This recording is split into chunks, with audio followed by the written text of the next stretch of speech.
YouTubers. All right, YouTubers, Puka back here. And yeah, so game number 3 was pretty awesome. And next game is going to be on Icarus. Or Icarus, whatever you want to call it. I forget what the... I know it's like a Greek god, but I think it's Icarus. But I could be wrong. Yeah. So Icarus, 4-player map. Trying to think. I've done a lot of iCup games. Now, I am not a high-level player to any of you viewers, but what I can tell you, or YouTube viewers, what I can tell you is that when you get contained, like, off that natural, like, off your natural position here. Let me introduce the players first before I talk about this. Yellow Protoss will be reinforced, spawning here at the 2 o'clock or 3 o'clock on Icarus. And then spawning here at the 11 o'clock will be the red Zerg side. And again, see what did I tell you right there, guys? If you've been watching this cast for the entire duration, bam, they changed their colors again because they're weird. I don't know why, but they do it anyway. But anyway, like what I was saying about Zergs can have a difficult time once they are contained off their natural. It just makes it difficult. I'd show you like in person, like in cast, because it's kind of like it makes its own choke point. For example, right? I don't know. It just makes it. If he gets a camera shot, I can tell you, but it just makes it sometimes very difficult for Zergs, in my opinion, to break out of a contain set up by Protoss. Not to say a contain's not easy to break out of, but on this map I think it's just extra hard because the contain doesn't necessarily have to be really close to your natural. You're a little bit further back, and then there's 2 entryways, which allows you to get a really nice arc going, and it just makes it painful to get out of. Now I was playing random. I got Zerg and I was playing into Terran, but same thing could be happening here if you get Reavers or something like that instead of a contain. Now that would be very awkward, but still. 9 pool going down, or over pool rather, going down for Sai again.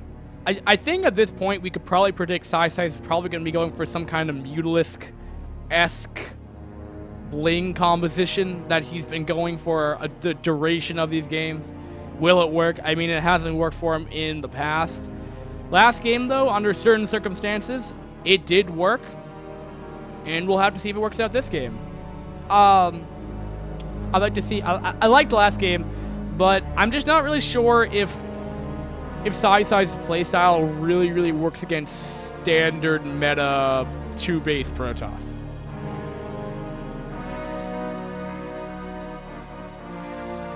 And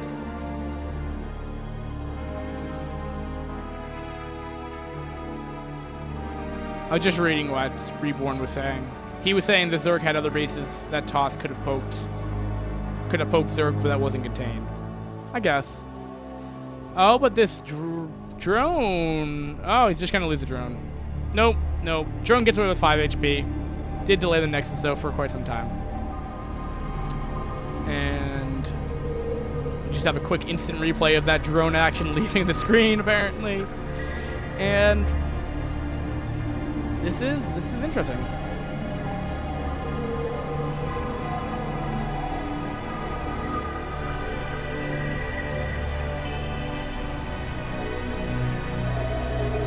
I don't know.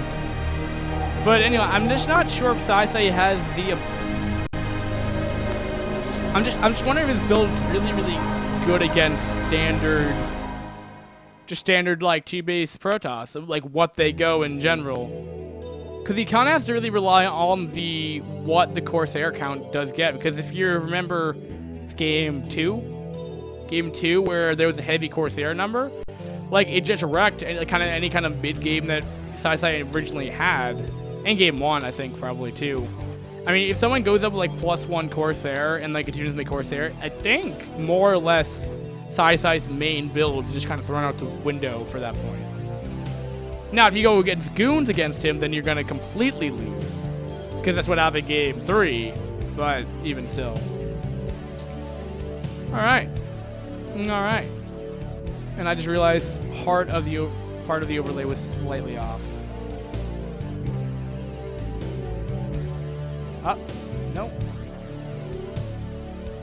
Nope.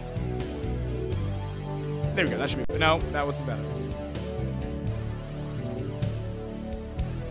There we go. Players going down. I'm going to be interested how Side plays this.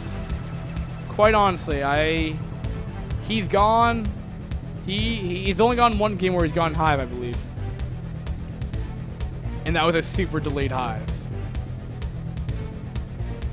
I think Sai's mindset in this matchup is to just literally just like beat Protoss in the mid game.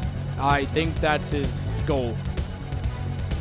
You know, do Meatless Caress and then follow into like Ultraling and just bust down the front door Protoss. But this map's gonna be tough on. It's gonna be a tight wall to break down. The natural is definitely exposed. Atomic Archon's like, go make Corsairs this time. And I'd agree. Against Sai, who's predictable to go against, who's going to go Mutalisks in this matchup, it'd be a little odd not to. By the way, that's not tight. He's gonna have to block that with two zealots. Yeah, he's gonna need 2 zealots to block that off tight. But here, okay, so if you don't know, Sai is probably the most. Probably, and the bottom part was not tight. Okay, 3 zealots.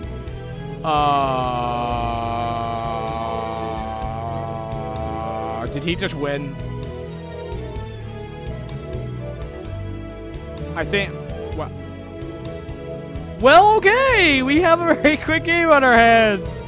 All right, I guess we now know that did look a little spiffy, but things in Brood War cannot look tight, but it can be tight and just looks weird. But anyway, level 14 for a reason. I'm sure most of us could beat a level 14. Not really, but all right. So that's gonna end game 4, guys. So that will go on to game number 5, which will make an ace match happen. Wow. All right, so people on YouTube will be back momentarily. People on